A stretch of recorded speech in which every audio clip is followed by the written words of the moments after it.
funny. Years ago, I was at lunch with a friend of mine. I don't know if you know Rodrigo Bayonne. I guess he was your neighbor. Yeah. Maybe still is. Good guy. And he was talking about this guy who had accomplished all this at such a young age, and he's bragging, almost bragging about the types of people who lived in his neighborhood, I think. And he was talking about you, and then here we are now, friends, but I had no idea who he was talking about. Let's talk about the beginnings. So how was it growing up? What was it like? It was a long time ago. Well, it feels like a long time. So we moved here to San Diego when I was 9 years old. And my brother was From 10 where? and a half. From Santa Barbara. Okay. But we moved out here, and my brother and I were falling asleep in school, and the school district thought that we were remedial students because we weren't doing the work. So they gave a piece of paper to my mom to sign saying, hey, we want to put your kids into special ed class because they're not doing the work. So my mom said, well, you know, I'd like to have a school psychologist examine my boys,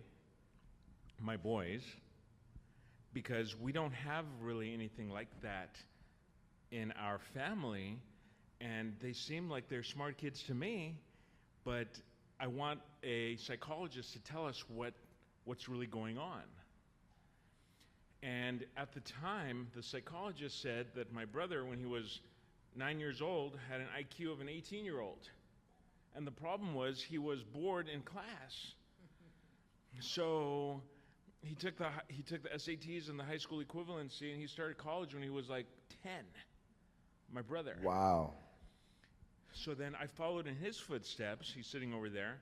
And I started college when I was 11. Okay. Locally here at Mesa College in 1986. I was 11 years old, and so that's how it kind of started. Okay. So Yeah. you start college at 10 and 11. Right. And how long did it take you to finish college? So I got my bachelor's degree when I was 15. Mm-hmm.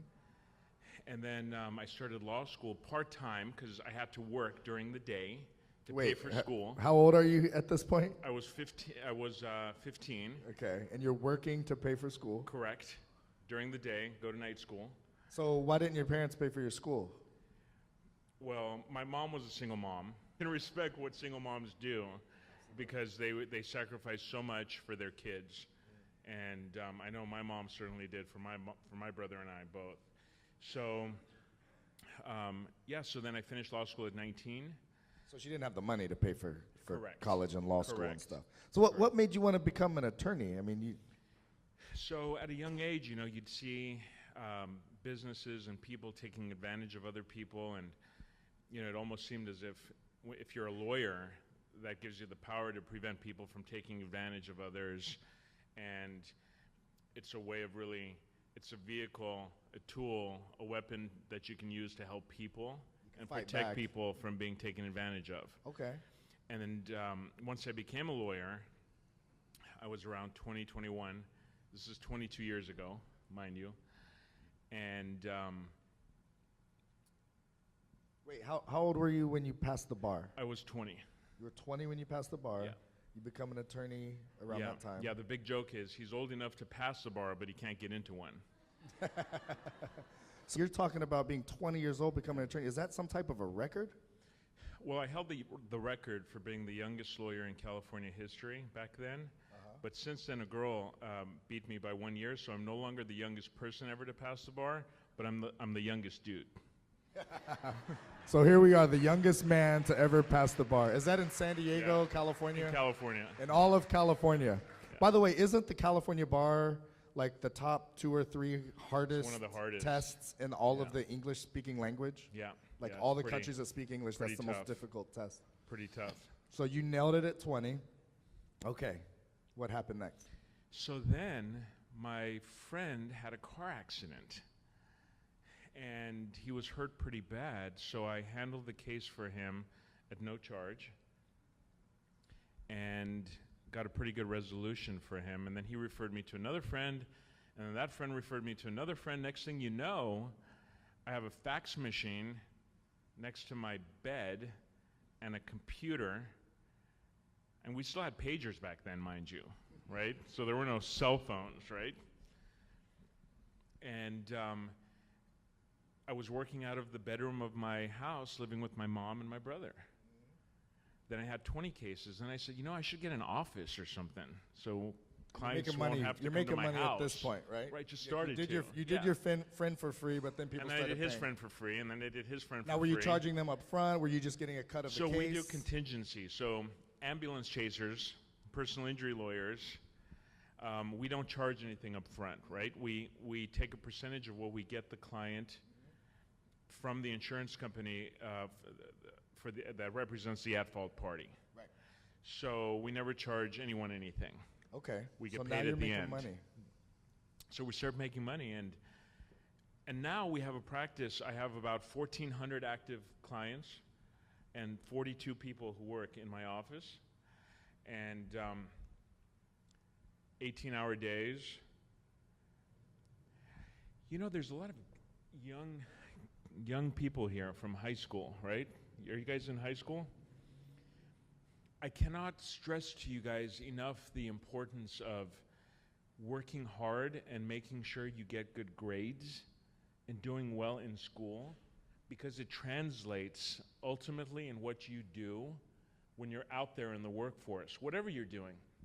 If you want to open a landscape company, if you want to start by mowing a lawn. Next thing you know, you're mowing 2 lawns. Next thing you know, you are in charge of 4 apartment complexes, and you're one of the best landscape companies in San Diego. But, focus on where you want to be 10 years from now. When, I had a lot of friends, hey, King, let's go to the club. Let's go here. Let's go do that. I'm like, man, I can't. I have to study for this test. But it's sociology, man. Who cares about sociology? Well, I don't care about sociology, but I care about getting a good grade, because that's going to help me get into college. It's going to help me, get financial aid if I need it. So stuff like that, it's important. Don't think of the now. Don't think of the now. Think of where you want to be 10 years from now and the work that you have to put in to get there. Be mindful. Everyone says be mindful of the present. Be mindful of the present.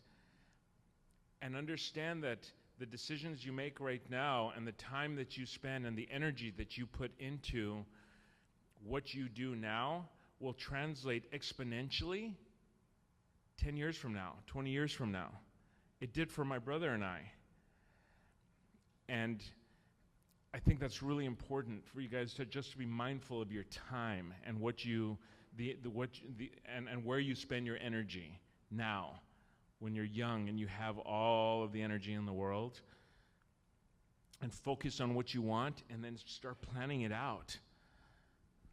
I'd like to piggyback on that. I think there's a big misconception behind a lot of entrepreneurs today that say that education isn't important. And there's all these examples of people who were college dropouts. You got Zuckerberg, and you got Bill Gates, and you got Steve Jobs. First of all, these people got scholarships to like Ivy League schools. So education was important. They just came up with something that they thought may be a little bit more important than finishing out that. So these people studied hard. Second of all, yes, there's tons of examples of people who didn't go to school who became multimillionaires, even college or even high school dropouts. I know a friend of mine is one of those. However, they went back and they got an education, maybe not in a formal school, but they studied and learned and were motivated every single day to learn as much as they possibly could in that field.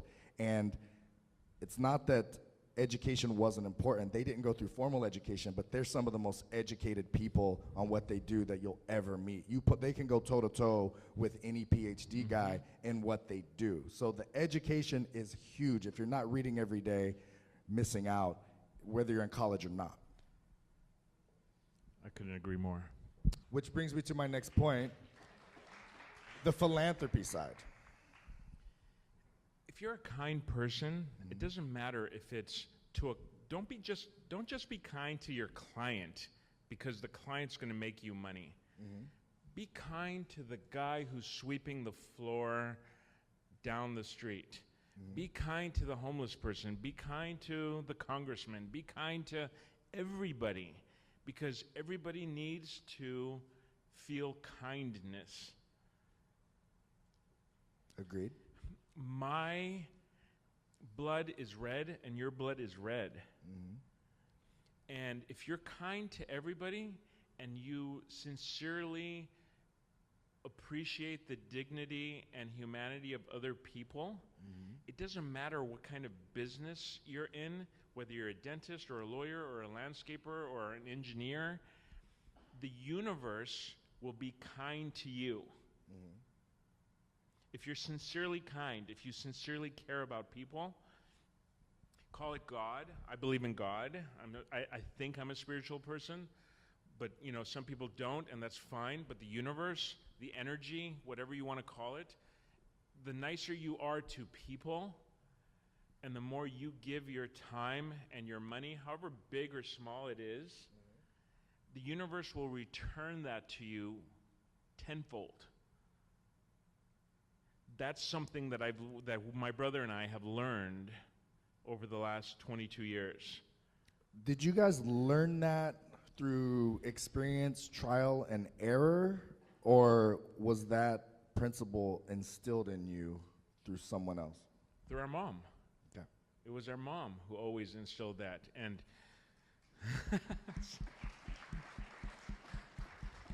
that's not my mom, but she's a single mom, so she feels my my love. But I can't stress that enough. When you're good, when you're kind to people, the universe will be kind to you. And sometimes you're kind to people, and people will just not be kind back. They'll be angry, and they will not appreciate the generosity or the smile or the kindness that you want to give. And don't mind that, because that's not what counts. If someone can't appreciate your kindness, the universe will appreciate it at the end. Right. What challenges did you face, or are you facing, getting or building this company, this practice that you've built, that on the outside just looks like, you became an attorney so young, you started making money right away, and then you built this huge thing, and now you're in a position where you can just help out a bunch of other people with your status and your resources. It looks like a straight up shot. I've yet to find an entrepreneur who it was, so I'm assuming, and you may be the first, that there were challenges along the way, times when you had failed or when you didn't see the light at the end of the tunnel. Personal or business?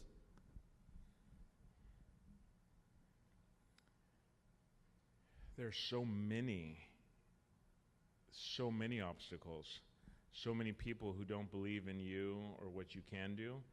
So you have to believe in yourself and work hard and make sure it happens, and then those non-believers become believers. And I pray a lot. I believe in the power of prayer. You guys can applaud that.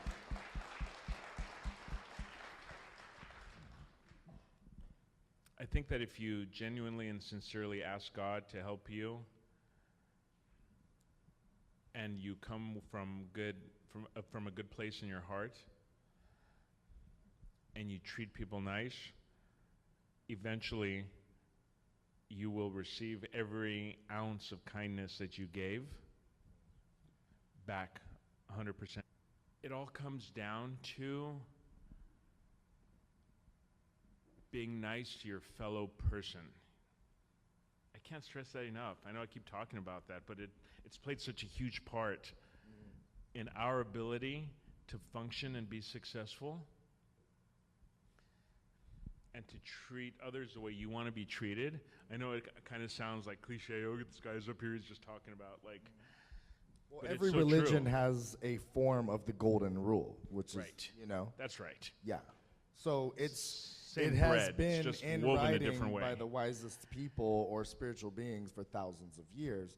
yet it's rarely put into practice. However, through the successful people that you meet, it's quite common. It's almost 100% of people who reach mass success follow this rule. So there's obviously something there. Do you know how kind you are? How kind Ellie is? How kind Kevin is? I love these guys. You're good. Thank You're you. good people. You care about. You guys aren't making anything from doing this. Okay, No. if anything, I mean, We talked about it in the dinner last night. Ali's like, this is almost like a nonprofit for us. I was like, no. No, It's it's not a probably nonprofit. negative. It's a negative profit. yeah, I Like, know. I'm we sure. pay money to do this. Lots of money. And you're doing it to inspire, yeah. And we wouldn't change it for the world. Like, look who I'm with. Look who I'm with. Like, it's worth every penny. Trust me. So I have mad respect for you guys. Thank you. The And, future yeah. of you, future goals. Are you content where you are? Is there something you want to accomplish? Is there a 1-year goal, a 10-year goal? Do you have a year set out when you want to retire? Do you want to work forever? Do you want to travel the world? What is it? You know, I learned maybe 6 months ago about this whole be mindful of the present, because I wasn't mindful of the present 6 months ago. I was always, my whole life, what's going to happen next year? What's going to happen 10 years from now? Am I going to have enough to pay my mortgage? Am I going to do this? Oh, I want this car. I want to buy that Bugatti. I want to... Prettiest Bugatti I've ever seen, by the way. Thank you. Life is so short. Mm-hmm. You know, we're trapped inside this skin bag of bones and water and organs. And I think it's just so important to be at peace and to be happy with what you have right now, and not get so wrapped up in what's the next big thing? What am I going to do next? How am I going to top this thing? How am I going to be a bigger law firm or a bigger... I just realized that time goes by so fast. Be grateful for the And present. be grateful for the present and what you have now. And, you know, it'll make you happy and it'll make you grow to plan for what the next big goal is. But really being grateful for what you have now. It doesn't matter what you have, whether you're driving a Honda Accord or you're car-wise or financial, or if you have your health, you have everything. Everything. If you're grateful that you have your health, if you're grateful that you can walk and drink a glass of water, That you have clean water to drink, Right. which a large portion of the world doesn't. right? When you're grateful and mindful of those things, it'll be so much easier for you to achieve your goals and your objectives and be the entrepreneur that you want to become. And that's something that I lost along the way, that I learned over the last year. Wow. I lost that along the way. I was too overwhelmed with, The success and the growth. right. And all that'll come anyways. Just be mindful of the moment and the people that are around you and the people that care about you, Yeah. because that's all that really matters. Absolutely. Give it up for King, ladies and gentlemen.